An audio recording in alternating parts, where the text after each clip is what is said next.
साल हर साल की स्ट्रेटेजिक पार्टनरशिप और इस सब का सिला भारत ने यह दिया है कि ऐन उस मौके पर जब ईरान अपनी तारीख की सबसे बड़ी जंग लड़ रहा है, भारत ने ईरान की पीठ में एक छुरा घोंपा है। ईरान के फौजियों की बड़ी तादाद में हलाकत और ईरान के बहरी जहाज का डूब जाना, इसे modern day Pearl Harbor attack कहा जा रहा है। जिस तरह से दूसरी जंगे अजीम में अमेरिका पर अटैक हुआ और उसके बाद फिर एटम बम चला, इस वक्त ईरान पर जो हमला हुआ है उसकी सीरियसनेस बहुत ज्यादा है। और किस तरह से भारत ने ईरान को धोखा दिया है, भारत ने ईरान की पीठ में छुरा घोंपा है और ईरान को लहूलुहान किया है, इसकी डिटेल्स बहुत अहम है। बिस्मिल्लाहिर्रहमानिर्रहीम, अस्सलाम वालेकुम, मैं हूं मखदूम शहाबुद्दीन। 4 मार्च 2026 बुध रात का पिछला पहर।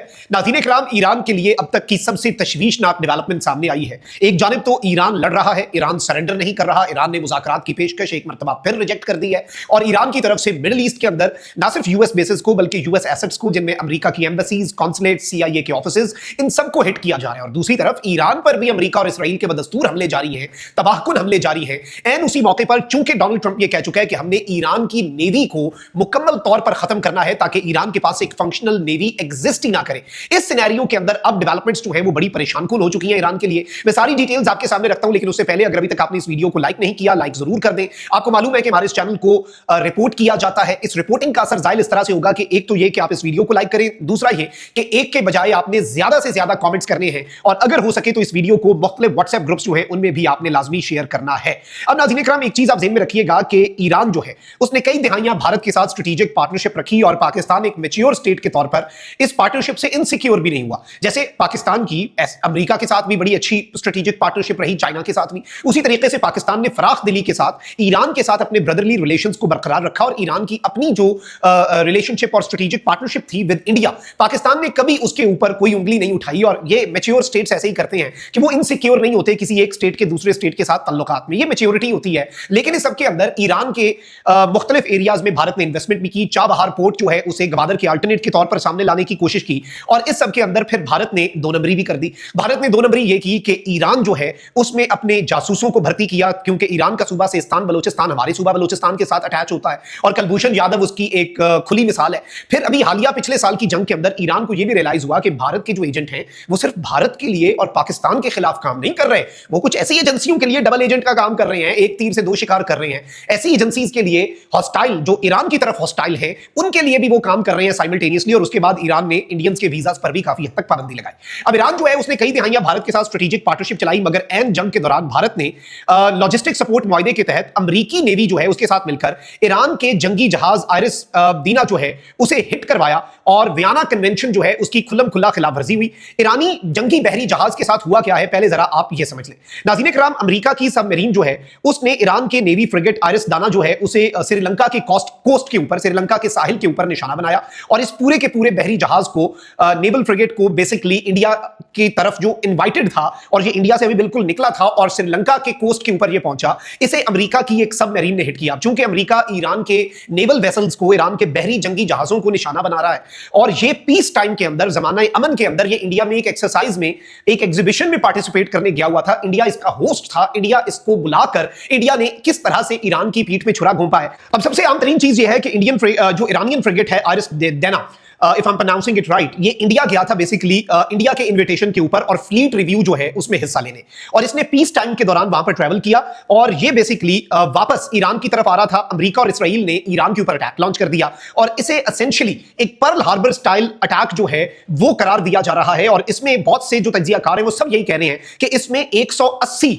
लोग जो हैं वो ऑन बोर्ड थे। 180 ईरान के सेलर्स, 180 ईरान की नेवी के ऑफिसर्स जो हैं, they were on board this ship जो कि इंडिया गई थी। और इसकी तस्वीर भी अब वायरल हो रही है कि इंडिया के अंदर इसने फ्लीट रिव्यू में हिस्सा लिया और ये पीस टाइम के अंदर ऐसी चीजें होती हैं। और ये जैसे ही श्रीलंका के कोस्ट के ऊपर गया, अब मैं आपको ये बता दूं कि बहरी जहाज जो है ईरान की नेवी का, इसे वियना कन्वेंशन के खिलाफ ईरानी जंगी बहरी जहाज को रेस्क्यू करना अमेरिकियों की जिम्मेदारी थी बेसिकली, मगर उन्होंने इसे मरने दिया और इसकी मदद के लिए इंडियन नेवी जो है वो भी सामने नहीं आई। अलबत्ता श्रीलंकन नेवी जो है वो कुछ लोगों को बचाने बचाने के लिए मैदान में आई श्रीलंका की एयरफोर्स और नेवी ने इस सब के अंदर मैदान में कूदकर उन्हें बचाने की कोशिश की, जो लोग यहां पर मर रहे थे। और बहुत से लोग जो हैं, इंडिया के स्ट्रेटेजिक राइटर्स जो हैं, वो अब इस डेवलपमेंट को, ईरान के ऊपर जो हमला हुआ है इंडिया के इन्विटेशन पे आने वाले और जिसे एक धोखा दिया गया है, जिसकी पीठ में छुरा घोंपा गया है, इसे बहुत से लोग ईरानी जंग में इंडिया के कूदने के मुतरादिफ करार दे रहे हैं। और मोदी जो है वो इस जंग को खींचकर एशियाई समुद्रों तक ले आया है। और बात यहां पर खत्म नहीं होती, बल्कि इस वक्त अब सिनेरियो जो है वो बड़ा मुख्तलिफ बन चुका है। और जो स्ट्रेट ऑफ हुर्मुज़ है उसमें 37 इंडियन फ्लैग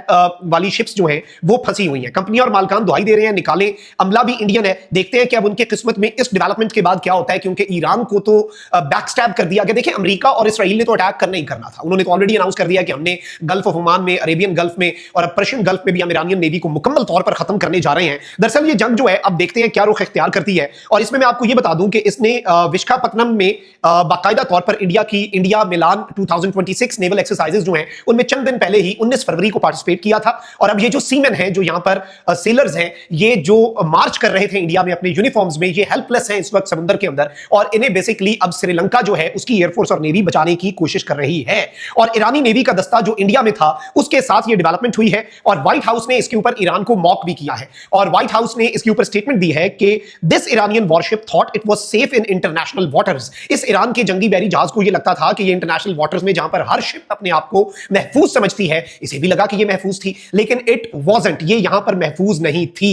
और इस सबके अंदर बड़ी एक अहम तरीन चीज है, जारी बात है कि एक ऐसे मौके पर जब बहुत से मुल्कों के लिए इस कॉम्प्लेक्स जियोपॉलिटिकल सिचुएशन को नेविगेट करना बहुत मुश्किल हो चुका है, अपीयरेंटली इंडिया जो है वो कोई साइड पिक कर रहा है। इस स्ट्रेटेजिक और अहम तरीन अटैक से पहले जो ईरान पर हुआ, इसराइल और अमेरिका की तरफ से मोदी का इसराइल का दौरा बहुत अहमियत की निगाह से देखा जा रहा है। और इस सबके अंदर ईरान के हवाले से अब यह सवाल भी ईरान के अंदर उठ रहा है कि इंडिया और इसराइल की तो नेक्स्ट लेवल स्ट्रेटेजिक पार्टनरशिप है, तो क्या ईरान और इंडिया के ताल्लुकात नॉर्मल रह सकते हैं? क्या इंडिया अमलन इस जंग के अंदर शामिल होने जा रहा है या इवन हो चुका है इस इंसिडेंट के बाद जो ये ईरान के बहरी जहाज के साथ हुआ? बहुत से सवालात हैं जो अनआंसर्ड हैं, बहुत से सवालात हैं जिनके जवाबात आना भी बाकी हैं। But the situation remains tense, the situation remains alarming and obviously हम तो पीस की बात करते हैं, हम तो ये ख्वाहिश ही कर सकते हैं कि अमन हो, लेकिन मिडिल ईस्ट के हालात इस जानिब इशारा कर रहे हैं कि अमन बहुत दूर रह चुका है और बड़ी तबाही जो है अनफॉर्चुनेट है कि वो इस वक्त आती हुई नजर आ रही है। और इससे एक वर्ल्ड वॉर की तरफ भी ये मामला जो है ये जा सकता है। सो लेट्स सी मामला कहां पर जाता है। लेकिन ईरान में इस वक्त इंडिया के हवाले से शदीद तरीन गम गुस्सा जो है वो पाया जा रहा है। ऑल्दो ईरान ने काफी हद तक, बहुत हद तक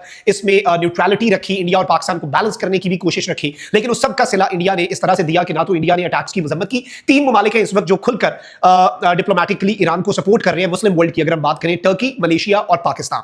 और इसीलिए ईरान ने यूएन सिक्योरिटी काउंसिल में 3 मुल्कों का शुक्रिया अदा किया पूरी दुनिया में, एक पाकिस्तान, एक रशिया और एक चाइना, कि भाई आप लोगों की मेहरबानी। और ईरानियन पार्लियामेंट में तशक्कुर पाकिस्तान के नारे भी लगे। But what India has done to Iran, it is an eye opener for Iran itself. और ईरान भी इस वक्त शॉक में है कि इंडिया ने आखिर एन मौके पर हमें एक बड़े ही वीक मोमेंट पर बैक स्टैब किया है। अपना बहुत ख्याल रखिए। अल्लाह निगहबान। पाकिस्तान जिंदाबाद।